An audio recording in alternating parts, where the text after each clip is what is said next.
Hello, everyone, and welcome to another episode of Creating Space. I'm your host, Scott Lackey, and I'm so glad that you've decided to join us here this month for another episode. We drop a new episode on the first Thursday of every month, and the goal of this podcast is to create space for compelling conversations, specifically as it relates to faith, Christianity, following Jesus. And so we try to answer questions that you have. We try to bring on guests that can talk about different difficult subjects so that we can continue to grow together as a community. If there's something you'd like to hear us discuss on this podcast, you can send me an email at scottlackey@newstorybuffalo.com. We'd love to wrestle with your questions, talk about it, get the conversation going. And please subscribe to the podcast, like it, share it with others, and let people know about what's happening here at Creating Space.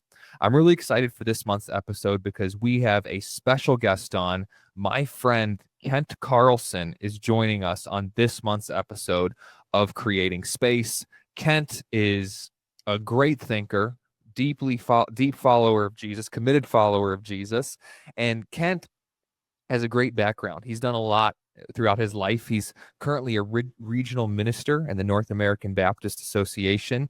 He's served as a pastor, a church planter, a consultant, a specialist in spiritual formation, and he's the author of the book Renovation of the Church. Kent, welcome to this month's episode of Creating Space. Thank you for joining us.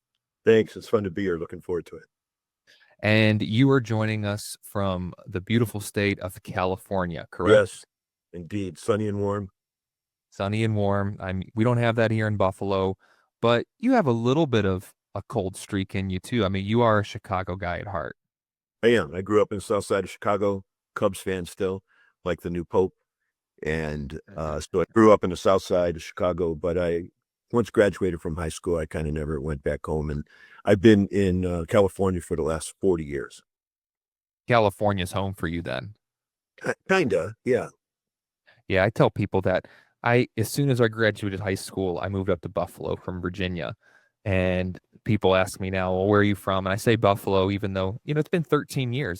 This is home to me. I got married here. I've had my son here and our second son here. So it's kind of like, this is home. And I love the culture. I love being here. And I do like going back home, but this is home now. And I know the culture, love the people, and love getting to do ministry here. And I imagine you feel the same way about being able to do ministry in your context in California. There's probably a certain love you have gained for that space. Oh, yeah. I mean, your home never stays the same. So you go back and it's nothing like what it used to be. So you've made your new home, and California's my new home. I still have friends from Chicago area guys who led me to Christ in college. And so we hang out every year and such. So I love the city of Chicago, cool city. But yeah, California's my home, of course. Yeah, it's a great place. Well, Kent, I'm really excited to introduce you to our community. First of all, you are going to be with us at New Story Church, hopefully later this year. If things continue to work out, we're excited to have you with us. But I've known you for probably close to 5 years now or so. And I would say there's actually the first time I met you, you probably don't remember. I was at a cohort in Sioux Falls Seminary. And there was a student named Tyler, and he said, hey, want to come to lunch with me? And we went to lunch at a university across the street from Sioux Falls, and he was meeting up with you. And I was just sitting there like a fly on the wall listening to you. No, I remember that conversation. Yeah. Yeah.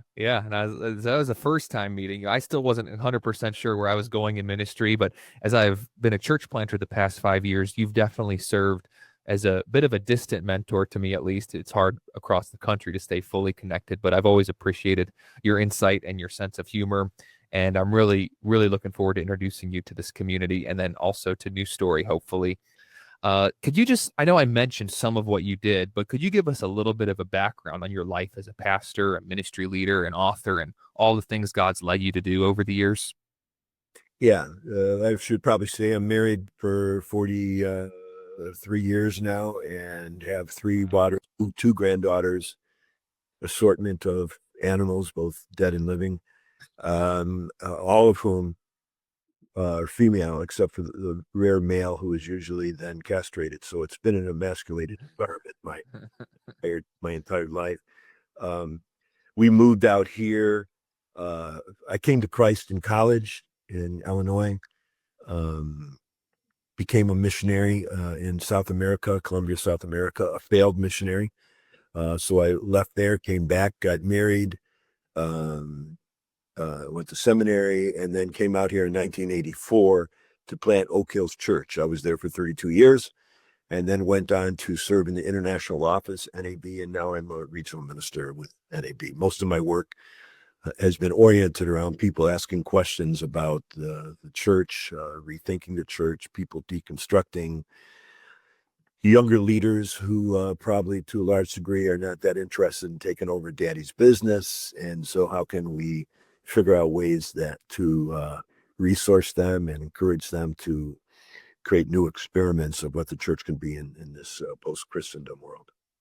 Yeah, I've always appreciated that about you. And I think that's why we've connected. You're always, in some ways, thinking forward and thinking, how can we continue to adjust and shape the church for who Christ has called us to be, and also look at young leaders and have conversations that are sometimes complex conversations and meaningful conversations as we do that.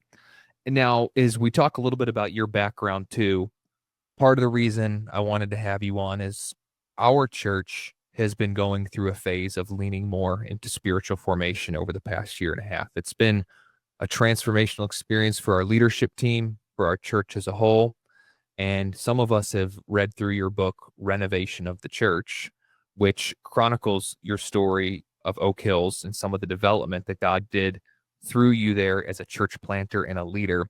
Could you give us a little bit of a summarization of the beginnings of Oak Hills and then where God started to lead you, and a little bit of a snapshot of what is captured in Renovation of the Church? Sure. First off, the book was written by a co-author with me and Mike Lucan, who is now the lead pastor there, but we were co-senior pastors there for around 15 years together until I left. Yeah, started church. I didn't have much training, didn't know hardly anything. I had my traditional white evangelicalism that I kind of adopted once I became a follower of Christ. And so I had those examples.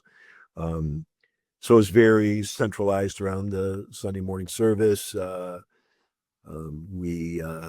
it was fun. I mean, you'd hold back in the days, 1984, we started this. So, I mean, back in those days, if you just had a garage band and you could string sentences together, that kind of makes sense. You could plant a church as long as you're in an area where new people are moving in. That obviously is not the case today. It's just much, much more difficult. But people came, we enjoyed each other. We would have a party and everyone would come. And it was kind of those fun days. That's a different world now. But about 7 years into the church, we made a decision through an experience at Willow Creek Community Church out of South Barrington, Illinois, where we decided to pursue the whole, back then it's called the Willow Creek model, or the seeker targeted model, very much an orientation on Sunday mornings, very much a presentational format, built on, as most, frankly, most white evangelical churches are, built on in America, built on a pretty truncated understanding of the gospel that's primarily centered around consent or belief about a certain view of the atonement, that if I accept that, then my sins are forgiven. I go to heaven when I die. Not disputing any of that, but it's a pretty truncated view of it. Discipleship then, just by framing it that way, becomes something in addition to, something really good to do, but not necessary. And so we were, but in that model, that presentational model, that attractional model, it was high on, I don't, these are pejorative terms, but it was high end entertainment. People would come and watch. And, I had 5 full-time people who were putting the service together, the dance directors, drama directors, and, all those kinds of things. One of my majors in college was theater. And so it was fun. You're putting a theatrical production together with every week with the goal of getting people to make a decision for Christ. And then if they did that, then you try to plug them in to the services of the church to complete the cycle. So to a large degree, still to this day, I think the discipleship program by default in most churches is kind of assimilation of people into the life of the church, get people serving to get more people in, more people giving, and it becomes this loop in terms. Now I know since you guys are talking about spiritual formation, that's a completely different thing than people learning into details of their lives, to use a Willard phrase, how to routinely and easily live as Jesus would live if he were us. And so, or if he were we, I think is the right way of saying it. But because those are a whole set of practices and engagements and processes and discussions that are required to pursue that kind of actual transformation. The typical assimilation model of the church only requires that people kind of come and get involved. One of the downsides of the whole thing is that you create a situation where your very, very best people, meaning the people most committed, ravenous, probably very strong Christ followers, we turn them loose to be volunteers in the programs we put together in the church to attract the 80% and keep the 80% who are minimally interested. And so we take our very best people, get them committed to the organization to serve people who have more of a consumeristic perspective. That's not done maliciously or diabolically or purposely or intentionally. I do think theologically it's based on an understanding of the gospel that is separated from discipleship. And so after a number of years, about 10 years in that process, we had built a big building, built a big staff. We were the church of what's happening now in the area, but we kind of had an expectation that with this new building, we'd grow by 50% the first year. Uh, and we only grew by 25%. That became an emergency from our perspective. So I called together all the senior level staff, the elder board, and we went away on a retreat. And before the retreat, I gave everybody the book, what's the name of it? The Very Large Church by. I mean, and what you're saying too, like 25% growth, any church planter listening is like, oh, that's my dream right there. Yeah, That's just incredible. yeah, that was a failure from our perspective. So we gave everyone the Very Large Church. It's like that children's book, The Very Hungry Yeah. Caterpillar.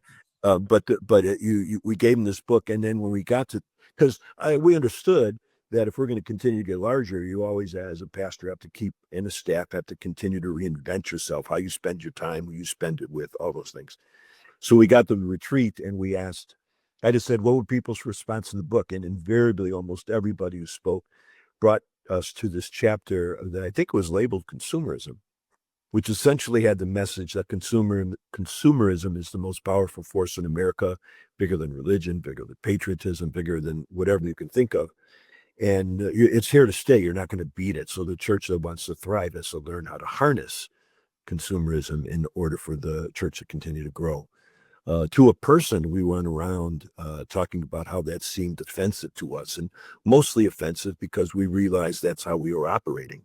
And if we wanted to teach people how to live deeper lives with Christ, to experience more deep transformation, we would have to unteach the very things that we were teaching people by how we attracted them to the church and how we kept them to the church. In the midst of that discussion, this is kind of weird, but in the midst of that discussion, I just started a kind of stream of consciousness about what was on my mind. And I rambled for a little bit. And essentially what I did was confess my ambition, confessed how fun it was to be known in our little pond, as someone who's successful, and people asking me how we did it, et cetera, et cetera. And how much that played into the dynamics of the church. There's kind of a unholy alliance in the church between ambition and consumerism. The dry the lighted match, whatever it is, of the ambitious pastor lights the dry timber of consumerism, and you got this fire going, and it builds on Mm-hmm. itself. And so we just felt that. I just felt that there. And I remember after I did my whole confession, stream of consciousness thing, I was just quiet, and it was silent for in Baptist circles an eternity, but probably 2 minutes or so.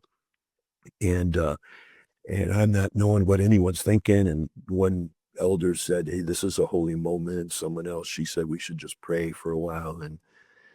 So we prayed and we came out of that retreat with a desire to rethink the church and to recenter it around Jesus, which is kind of an absurd thing because people come back with that message and people going, "That's what we've been doing all along. What's the difference here?"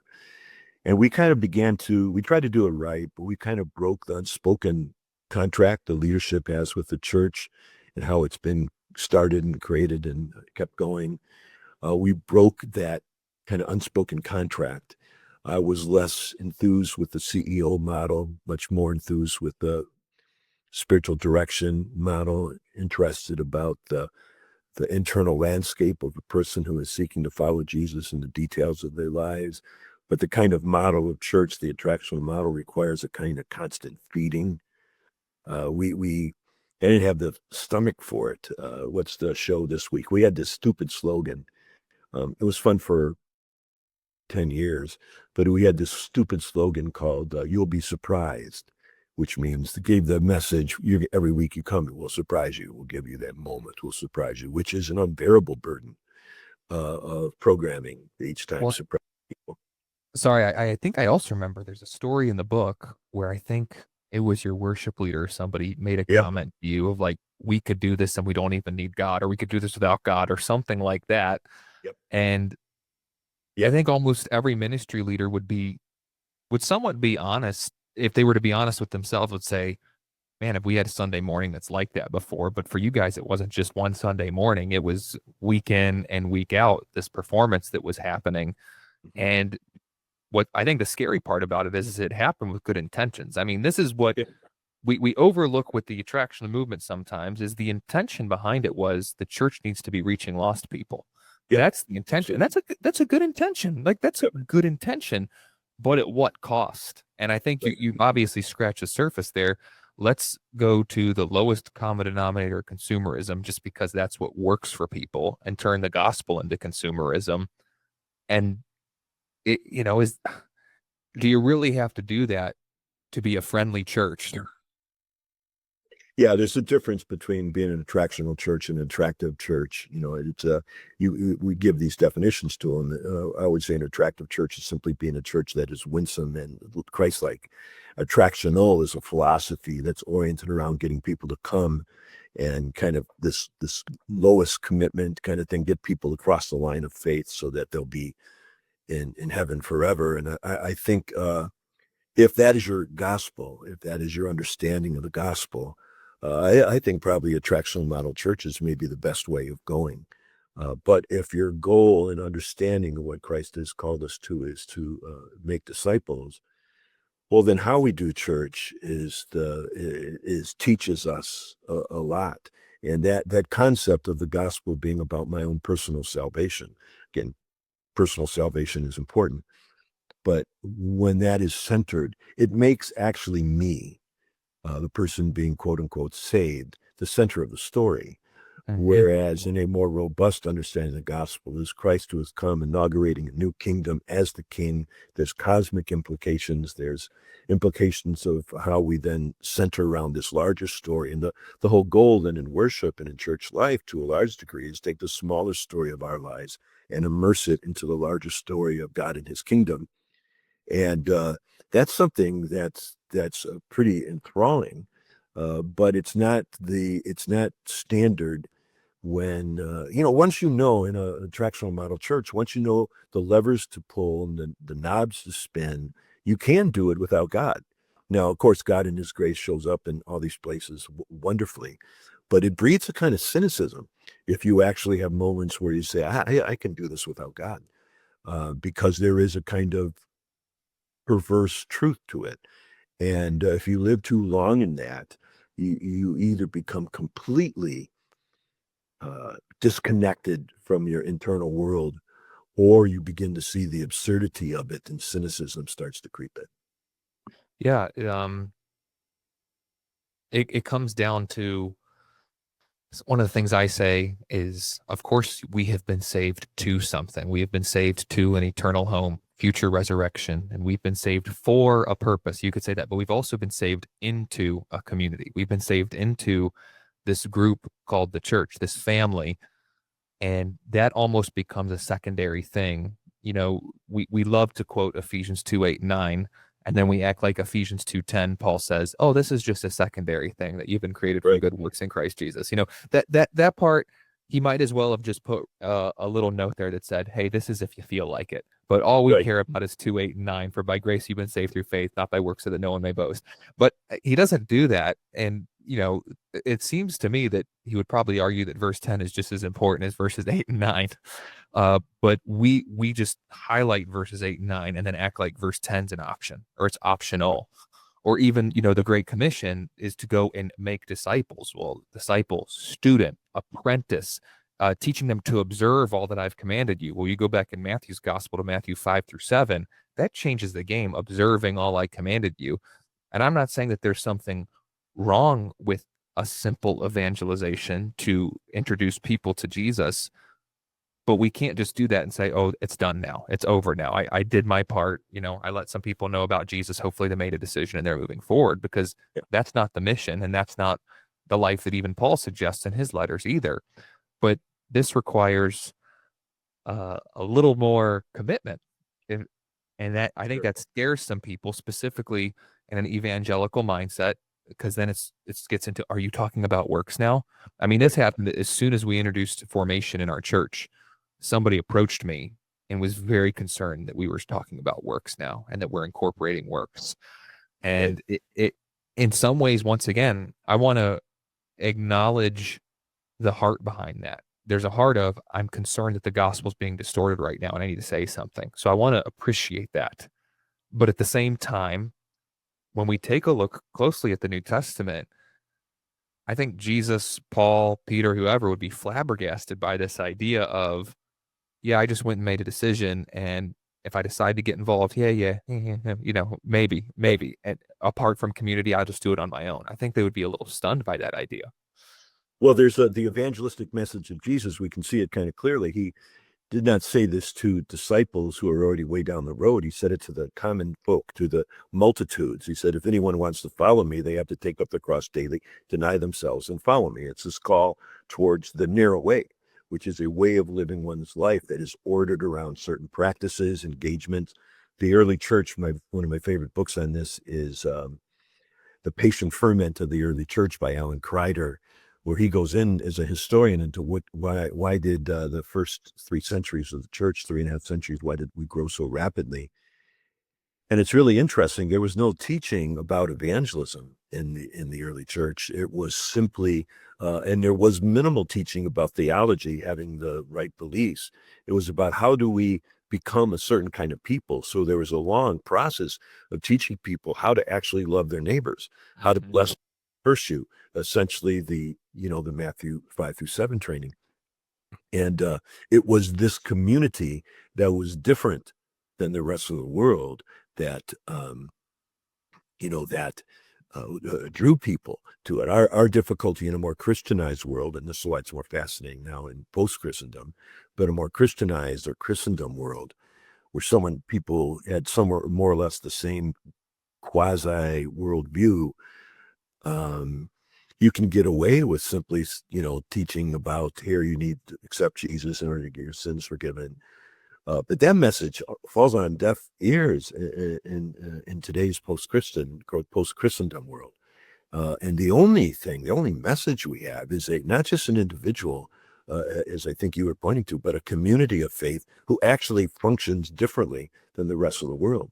The pandemic and the issues of politics along with it, the issues of racial injustice that came along during this time, it demonstrated to the world that the church, by and large, was no different than the rest of the world. The same kind of antagonisms, same kind of name calling, the same kind of, as Fitch would call it, an enemy making machine that was Mhm. developed. And we did not bless those who cursed us. We did not love our enemies. We did not, in the teachings of Ignatius, learn how to be indifferent to our will. We sought to use worldly power to overpower other people, and it was a horrible presentation of who the church is supposed to be. I remember during that time I was in these leadership positions in the greater church, or largest C church, and I had pastors calling me weekly saying things like, "I hate my church. I hate the people in my church. I hate my job. I'm going to go be a bartender someplace." It was the kind of formation of the church was such that it was unable formationally to handle the conflicts there, because people had been discipled, but not by the gospel. They'd been discipled by news media, other sources of information, which were contrary to the way of Jesus. I agree. I think a part of what you're getting at there, we say this a lot at our church. Every person is being formed. Every Right. person is being discipled. Now that you're, where's that happening? Unfortunately, a lot of people are being formed and discipled, and they're not even acknowledging where that's coming from. It's just kind of Definitely. happening as they live life. But typically, what either is forming you, or discipling you is whatever source you are taking in the most of. So, was that from social media? Is that from your favorite news outlet or podcast or media platform? Therefore, in the church, you kind of have this mentality of, oh, yeah, we have this little spiritual thing that we do so that we can feel good about the afterlife one day. I've made my decision, but this doesn't really form who I am as a person. Yes, there are, or even who we are as a community. This isn't about that. This is about that thing for one day in the future. And in the meantime, I just need to white knuckle it through this life and be formed by whatever it is that I'm taking in, or whatever I think is giving me the best information. Or for a lot of people, and I don't mean to be too aggressive in this, but for a lot of people, it's this makes me feel right, and this Right. perspective makes me feel like I'm in the right, so that's what's going to form me. Right. Well, just the whole concept of trusting Christ. We talk about trusting Christ, and usually in the more truncated gospel version, that means I'm going to trust Christ for somehow whatever happened on the cross, that pays for my sins, and if I just trust that, then I will be in heaven for the rest of my life. But it requires no real trusting, actually, in my actual life today. I would talk about this if, for example, I said that the situation with my wife and I is that I was in charge of the big things in life. I'm in charge of the Middle East crisis. I'm in charge of world hunger. I'm in charge of global warming and climate change. Those kinds of things I'm in charge of. In that situation, what am I in charge of? Well, nothing. I just don't have to do anything. But my wife, then, she's in charge of the little things, like, she'll like clean the house, or she'll like wash the clothes, or she'll like make the dinner. And in that situation, she's the only one who's acting and with any kind of trust that actually means something in the world. So when we trust Christ to forgive us for this afterlife, which we half the time don't believe in anyway, it depends, as shows how we live.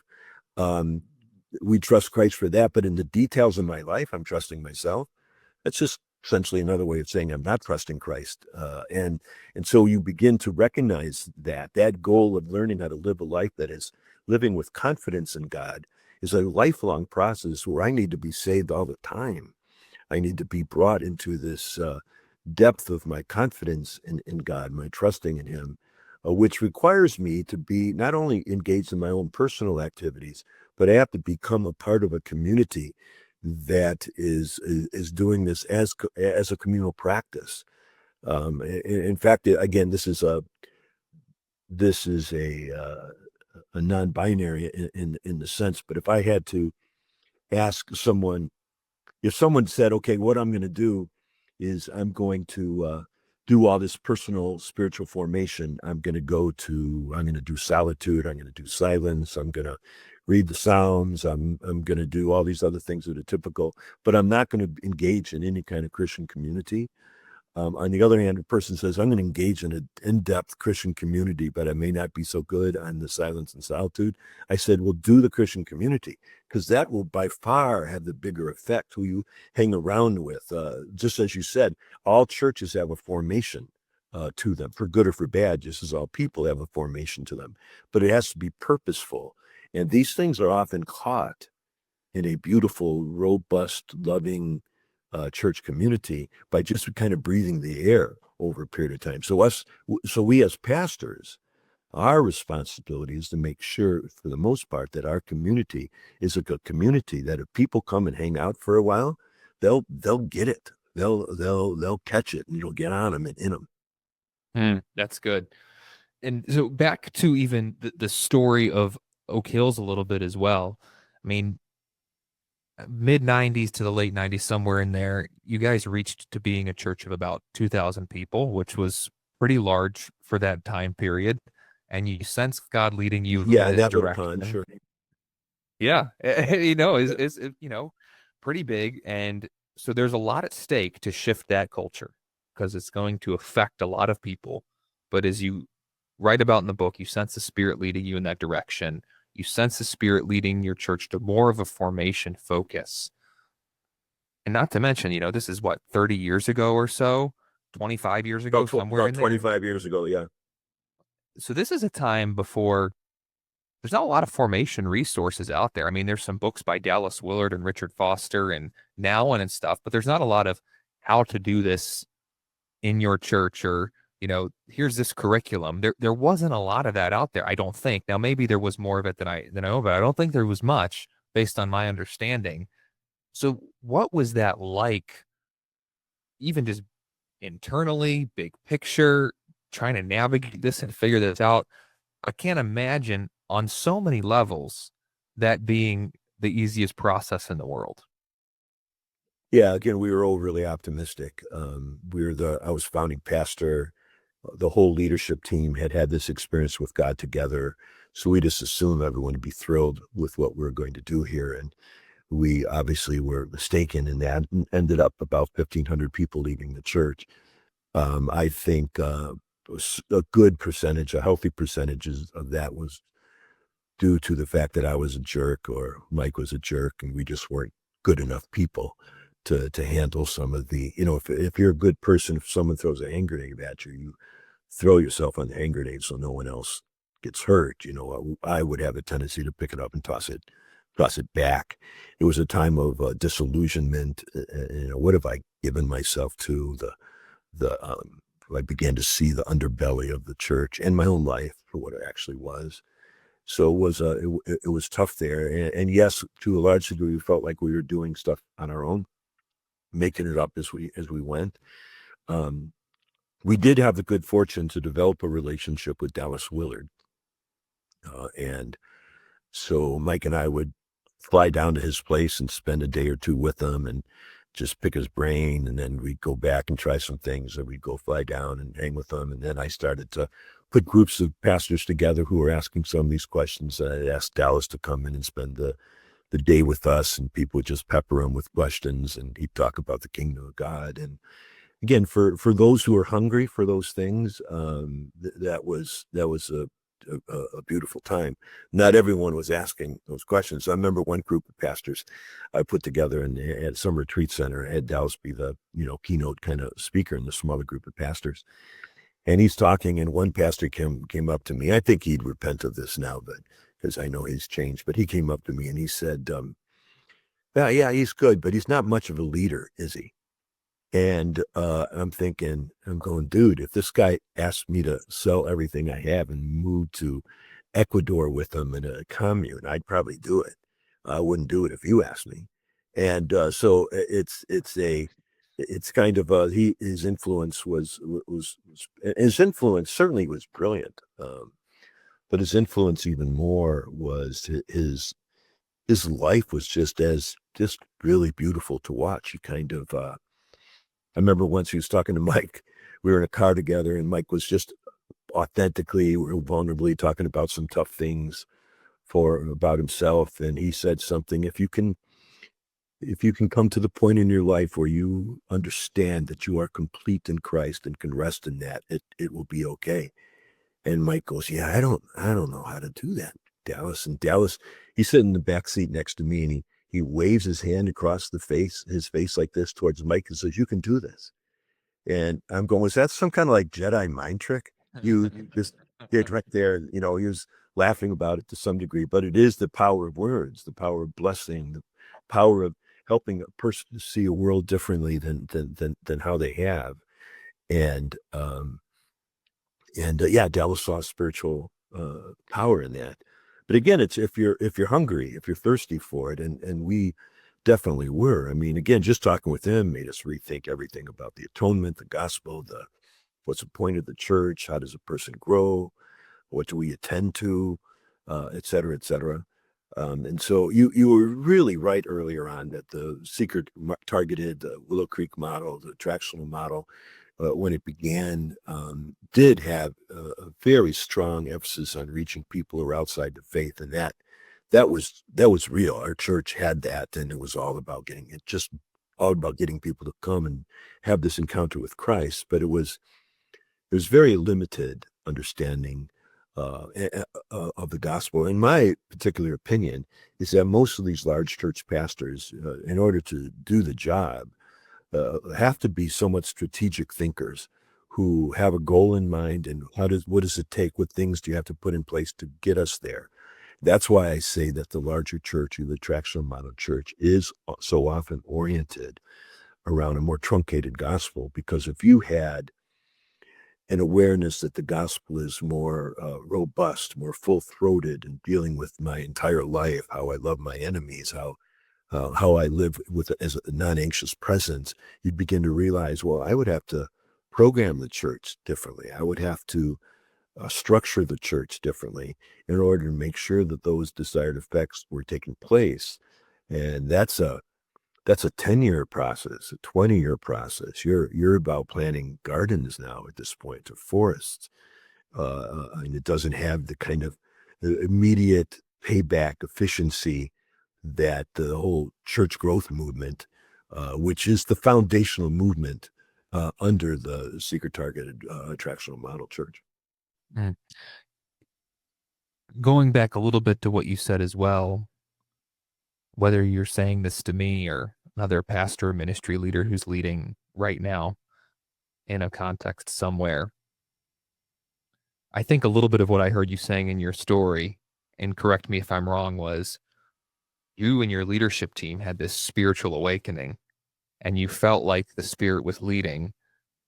And there's probably, you didn't quite say this, but this is what I was kind of sensing.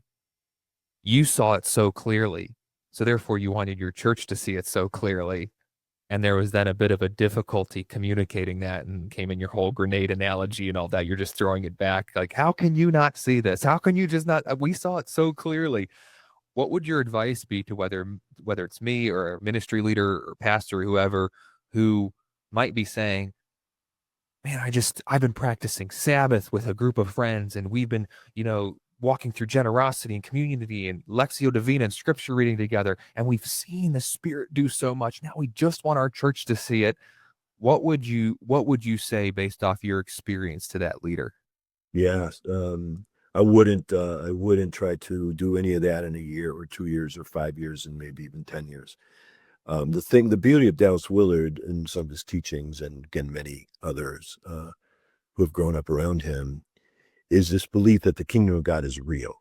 This is the whole uh, paradigm of the patient ferment of the early church. New wine has been created. It's happening. We can be patient. We can trust that. The problem of the seeker model, the church growth model, is we try to inspect how a church can grow, how we can get people to do it. Now you can follow the game plan and just do those things. The religious marketplace has shrunk considerably since then. So there's less people asking those questions in that same way. I don't think that draw towards the large gathering. I think people are more cynical and sense that there's always an attraction. Joel Osteen gets 20 or 30,000 people coming to his place every Sunday and it's just weird in my mind. So there is that kind of hunger for that out there. But I think that more non-church people, the post-Christian people, simply aren't buying into that anymore. And so if you want to do what you're talking about doing, you just have to trust that the kingdom of God is real and it's not your job. It's like Aslan's on the move. The snow's beginning to melt. You can't make the snow melt. Aslan's here. And so you learn to trust that. Now you got work to do. You got to battle the witch or whatever you need to do. And you got people get hurt and all those kind of things that happen. But I think the you have to have a long mindset in this, and part of that's a long-term mindset. Part of that was some of us who are more entrepreneurial, who kind of want to get things, make things happen and make them happen quickly. That's how we've been shaped and formed. But Christianity's been around for a while. It'll be around long after we're gone, and we play a part of this. So there's some humility in this without trying to dampen any of that energy, that change the world energy. I think all that stuff is beautiful. The problem with that change the world energy is that we begin to trust that, and we become addicted, attached to certain outcomes, that we can get frustrated if those outcomes don't happen. And so we always have to learn to live with this non-anxious presence, trusting that the kingdom of God is real. Again, in terms of Ignatian terms, learn to be indifferent to my will. Believe that nothing gets in the way of what God is up to ultimately. And so have a longer term, like what I'm trying to do in Northern California with the churches I work with. And most churches aren't following me as deeply in this conversation as not as many as I would like. Is to realize what I'm trying to do is about a 20-year job, and I probably got 4 years left.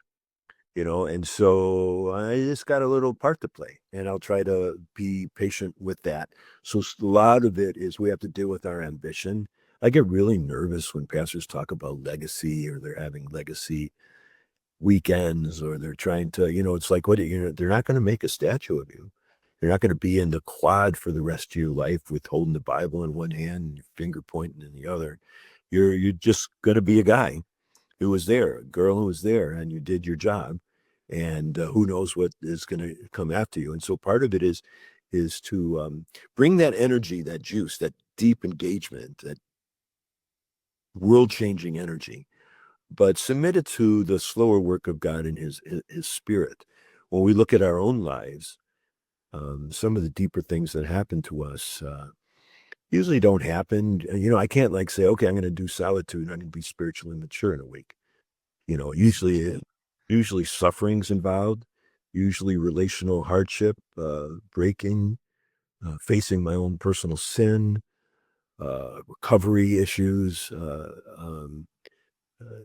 realizing how deeply ingrained my ego is, and learning not to kind of passivity, because I think that truncated gospel kind of creates a bit of a passivity. And again, the emphasis is in spiritual formation. It requires great effort. No one grows spiritually without great effort and purposefulness and intentionality and some intensity. So all that stuff is good. But we opt for organizational change by creating a structure that will get more people to come to. What's much tougher, a tougher thing for a pastor to figure out is how do I work with the Spirit of God so that my congregation, my community, at least, groups within it, are experiencing this profound transformation. And that's detailed work.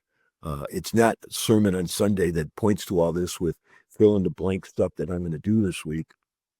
It's hard spiritual direction stuff that we have to live vulnerable, transparent lives with each other where those conversations take place. Yeah, a passage I always come back to is Colossians 1:28. He is the one we proclaim, admonishing and teaching everyone with all wisdom, so that we may present everyone fully mature in Christ. So Right. how do I do that again? How do we do that again? And that's going to take a long time Yeah. to do that, to present them like Paul viewed that as a pastoral responsibility, Yes. to present them fully mature in Christ. Right. That's quite the task. Well, and you see, this was behind the kind of stuff that we were feeling back in around 2000. We realized that the work we were doing was not doing that. I mean, yeah, accidentally, some people were in the process having, very deep encounters with Christ and changing. And I always want to avoid giving any kind of sense that of invalidating or trivializing those real experiences with Christ that people were having during that time. But generally, we were not creating that. You can't if it's oriented around consumerism. I mean, Christianity 101 is how do I do well when I don't get what I want? Whereas Mm. consumerism is always about, how do I get what I want? They say it's too hot in here. Makes their air conditioning is on, and it's how we're formed. In the book or the chapter on consumerism is called is subtitled, teaching explaining something about explaining water to a fish. It's the air or we breathe or the water we breathe, and it's you go up against that. And basic training is like, what happens to how we've been trained in is like, if I'm hot, I got to get the air on somehow. If I'm cold, I got to get the heat on somehow. I got to, and at first blush, it's like, yeah, of course, you're going to take care of your needs and things. But to some degree, it's this knee jerk thing that the world ought to be there to make sure I'm comfortable, and not pushed against. In a new book that Mike and I are finally writing, one of the chapters is on deprivation, the whole concept of how do I walk into. Oh well, Simone Weil, she said something to the effect of, we can taste in this world, but we cannot eat. And so it's this desire to consume, to have something to all my own. This goes against our formation in the Christ likeness. We have to recognize that we are insatiable, and we do not have to have all those needs met. We can live into that deprivation, which usually when someone begins to do that, think about a person with an addiction, there's a kind of emptiness that comes in at that point, that people feel. So what do I do with that emptiness? Well, it's like withdrawals, and so I have to get that filled again. Mm. But my belief is that if we stay with that emptiness for a while, and let Christ transform it, there comes a kind of spaciousness in it where I'm more relaxed. I have a non-anxious presence about it, with the belief that I don't have to get those needs met. I'm okay. That's good. When it comes to this formation movement, as a whole, we see it now where it's reached a little bit more of the popular level with thinkers who I really appreciate, people like John Mark Comer, Rich Villodas, John Tyson, other thinkers who are making this more accessible for the church and demonstrating how it can be maybe a part of the church life. And there's a lot of good that comes from that. Our church has benefited from the materials from all those people that I just mentioned. And at the same time, though, I've observed that there are some who are viewing it more so just as another trend. I don't even know that they know that they're doing it or even see that they're doing it, but it's almost like, oh, this is the latest book out right now. Let's do a sermon series on it. And it's formation is becoming more popular. And I think that some churches are going all in on it now, which is a really cool thing to see. But I would say my concern for it is that it's also in some circles just becoming a trend now. And it's more than just that. Like you said, this is a lifelong work. So when you look at the formation movement and its development in recent years, what would be your foremost concern for the formation movement, and how can churches ensure that they watch out for whatever it is your concern is? Yeah, the short answer would be individualism and consumerism. Mm. It's like, I want to do spiritual formation, so I need a church that lights a lot of candles and does incense and chants the psalms, and I can't like grow spiritually without that. And so it's just another form of, if you didn't have enough young people coming to church, you can get all tatted up and change the band and do all this stuff, and maybe you draw them in. But it's that whole consumeristic kind of deal. When and individualistic. When Renovation was the kind of first group that began to take some of these crossover Catholics like Nowen and, shoot, what's the dude's name? He died, or in the 70s, Thomas Merton, or 60s, I think. These crossover Catholics that some evangelicals were beginning to read and, Foster, under the tutelage of Willard back then, Foster popularized, but he was a student of Willard. There was this whole celebration of discipline, and all those things came in. That left the leftover style of that, and some disagree with me in the formation movement, and they feel I'm being unfair here. But I think there was a very strong individualistic thread to it. This kind of concept that, okay, my church isn't gonna change, and so I'm just gonna get with this little group, and we're gonna do this stuff together, and I'm gonna grow spiritually myself. And Renovare actually had nothing to do with the church as a whole. It had a very, I think, underdeveloped ecclesiology in the process. Even if I may say so without being accused of blasphemy, I think Willard's ecclesiology was a little underdeveloped in this area as well. And I think that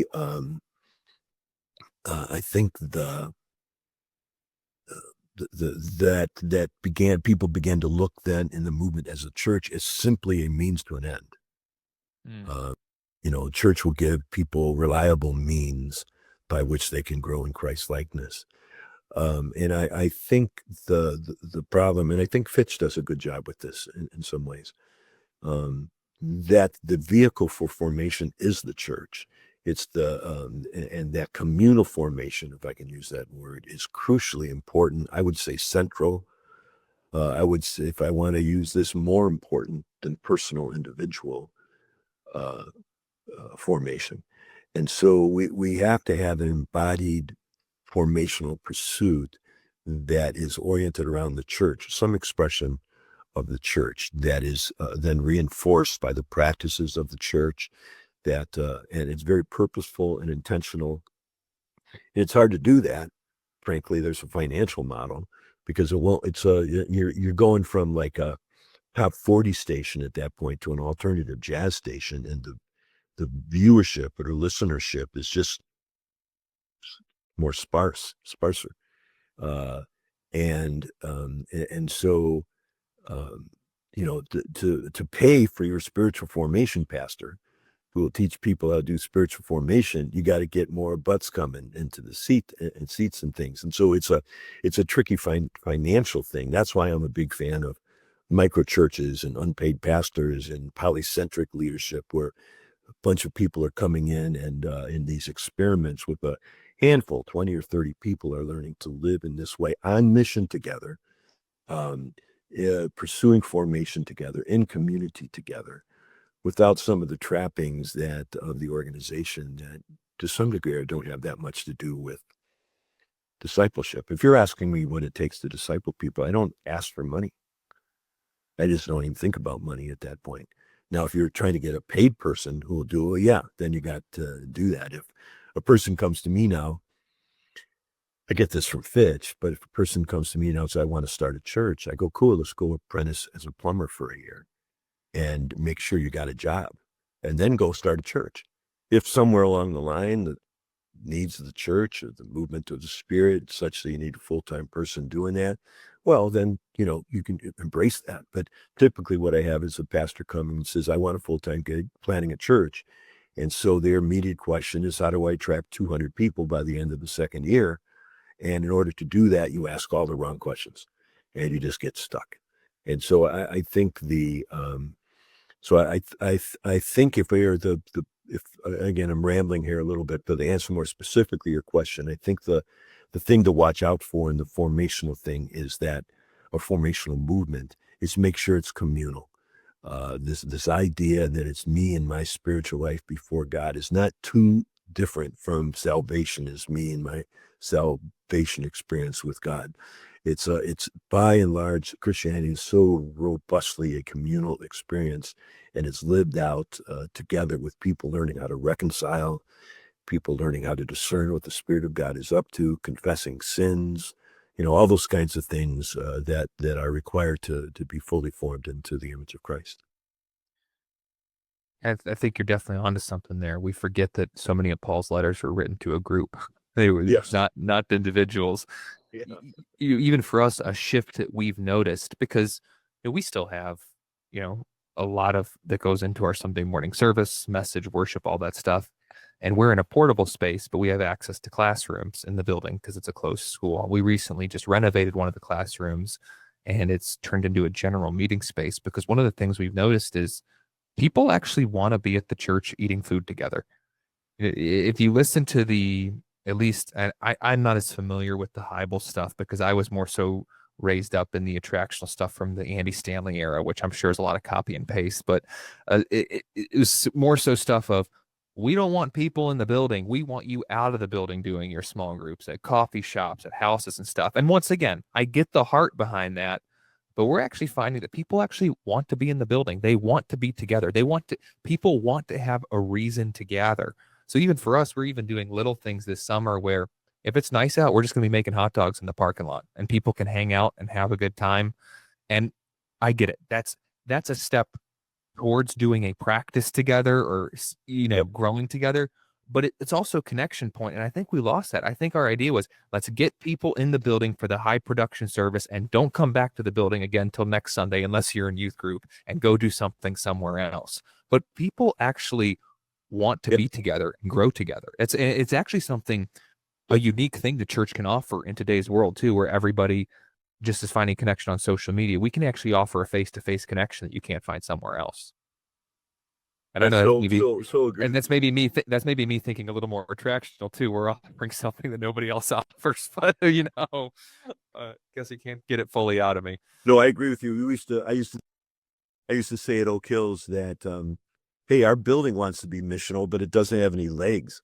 It's just stuck here in this space, but it wants to be missional. It wants to have a presence in the community. And so I think we should think again, evangelicals by and large have a very uh, weak, unformed theology of space.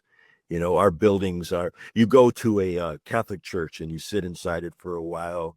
And if you're quiet there for like 20 minutes, you might start to cry just by all that's around you. You go to the typical multi-purpose room in a church and you sit there for a while and you think about, I want to play basketball, you know, and it's so we don't have this sense of a campus can be, if we put our mind to it, a place of respite, a place where one walks on Mhm. it and you begin to see there's a flavor here that this is, you do this at a Catholic retreat center. I go to this monastery at Big Sur, just driving in, you just, everyone whispers.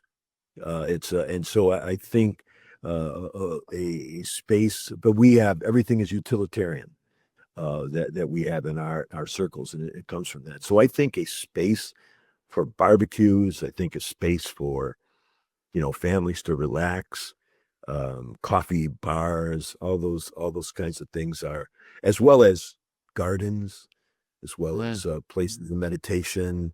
All those things are just, I think, are just wonderful. I think churches can build little hermitages on their property sometimes who have it where people in the church can like sign up for it and they're going to go spend 2 days there. And I think there's all sorts of, and these places are tended by people who recognize that something sacred is going on there. So yeah, I think using the buildings and the facilities in such a way provides provides a wonderful thing for the church to be and do in the community. Thank you. Thank you for sharing that. As we wrap this up, let's get to know you a little bit and also hear about your upcoming project. I know you mentioned your book. I always like to do a little get to know you with some of the guests. So just real quick, share with us what is your all-time favorite movie and what is your favorite non-Christian book? Let's get to know Kent Carlson a little bit. Let's see behind the scenes a little bit. Favorite movie and favorite non-Christian book. Well, favorite is always tough, um, because there's so many, so many, and I'm a movie buff.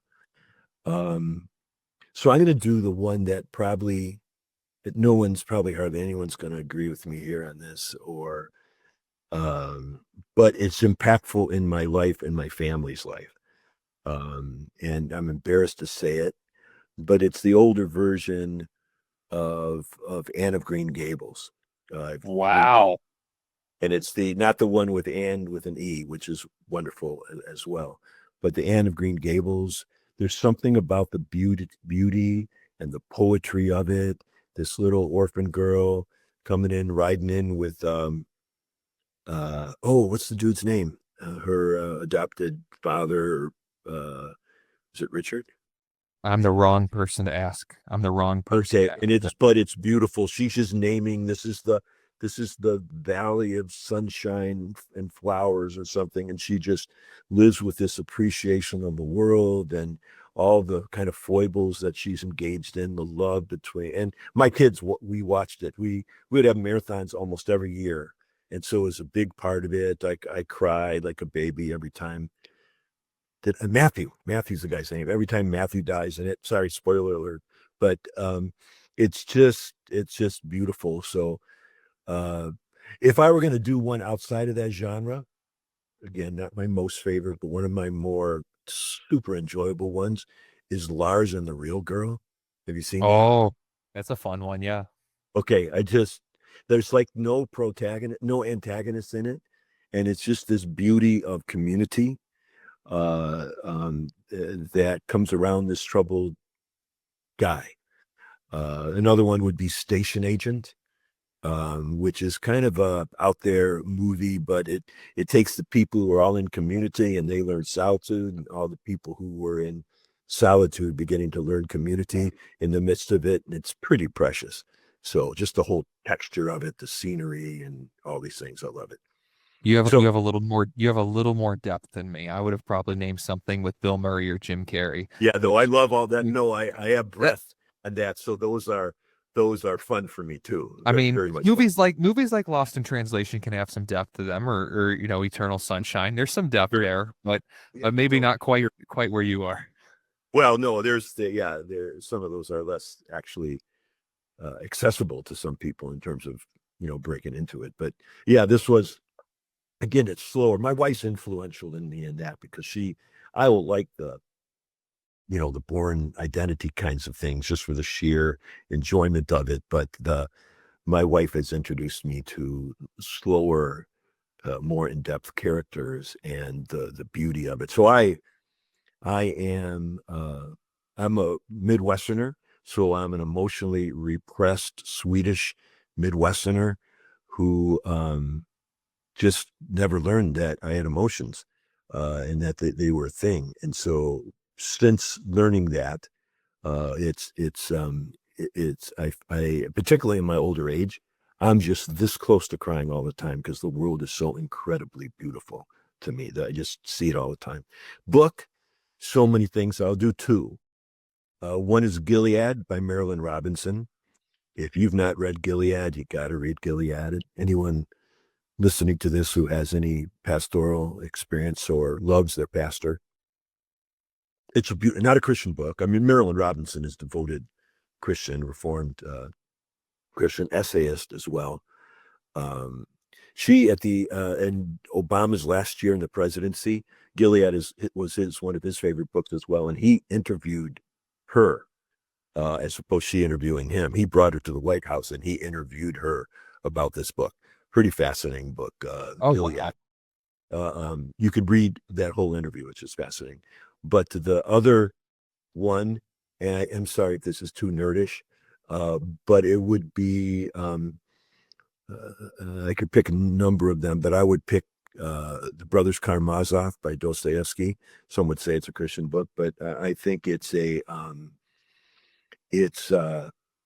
well, I discovered it in high school, so you can sense a little bit of the nerdiness. But I grew up again, like I said, in this emotionally pressed Swedish home, loved by my family, but we just didn't talk about things.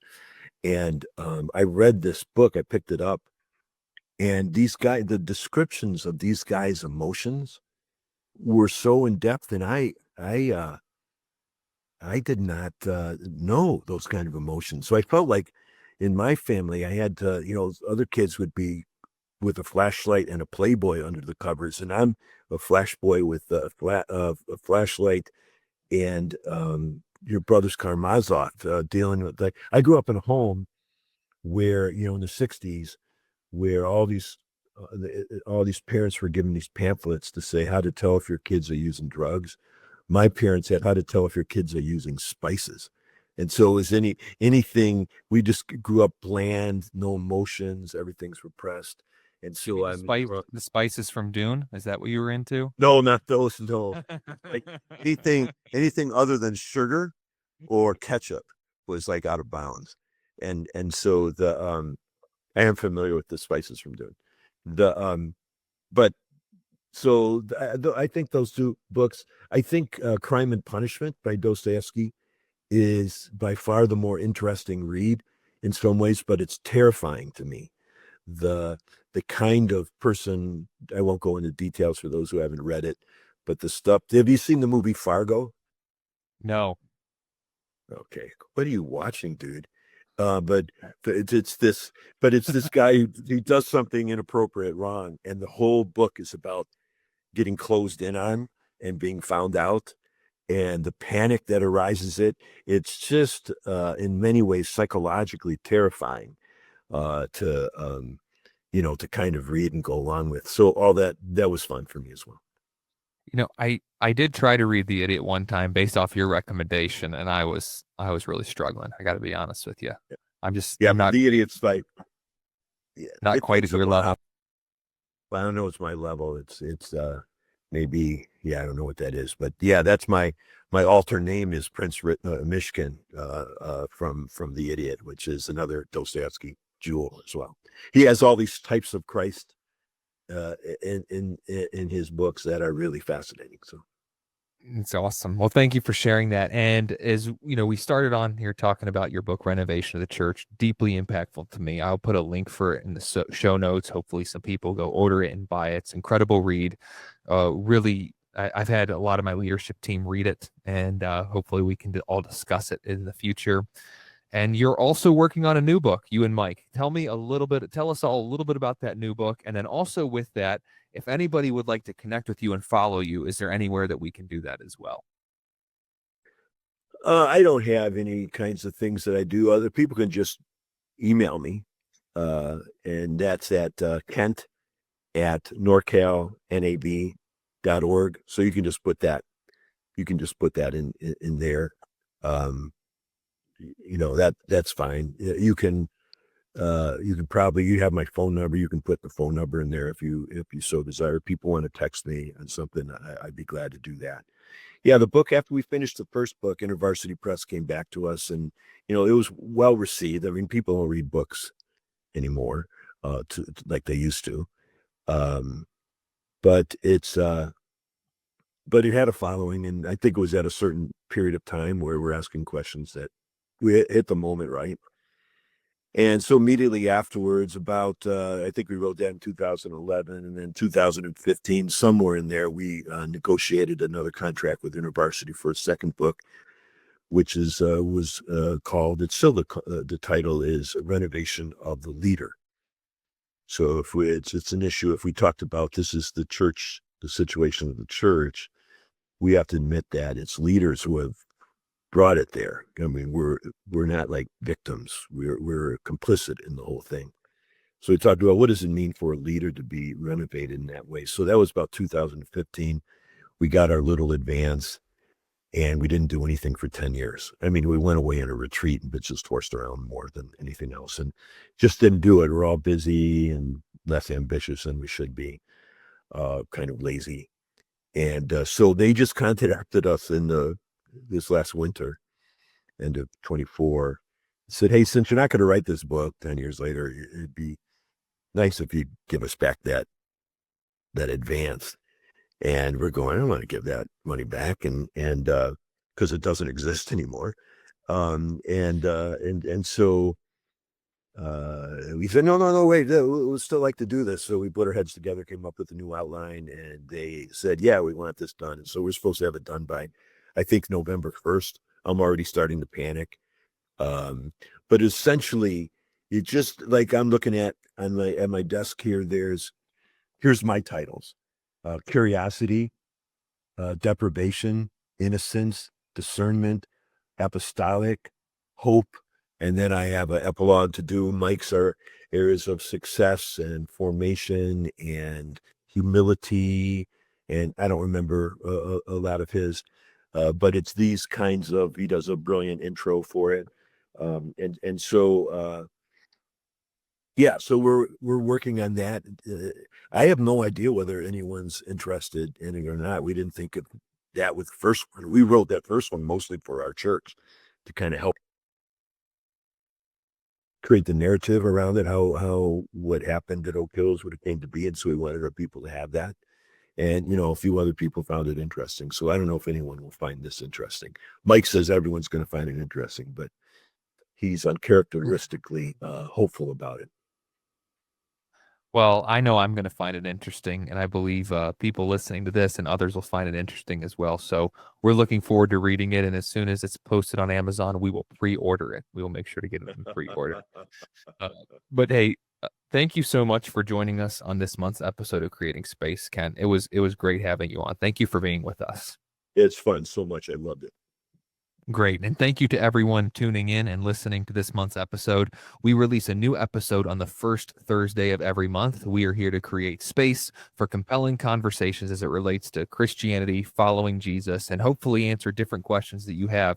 So if you have a question, please email me at scottlackey@newstorybuffalo.com. I'll bring someone on to talk about your question, or maybe I'll try to put together some content to talk about whatever it is that you are wrestling with. And we hope that we can genuinely create some space here. Thank you so much for tuning in. Please like the podcast, share it, subscribe.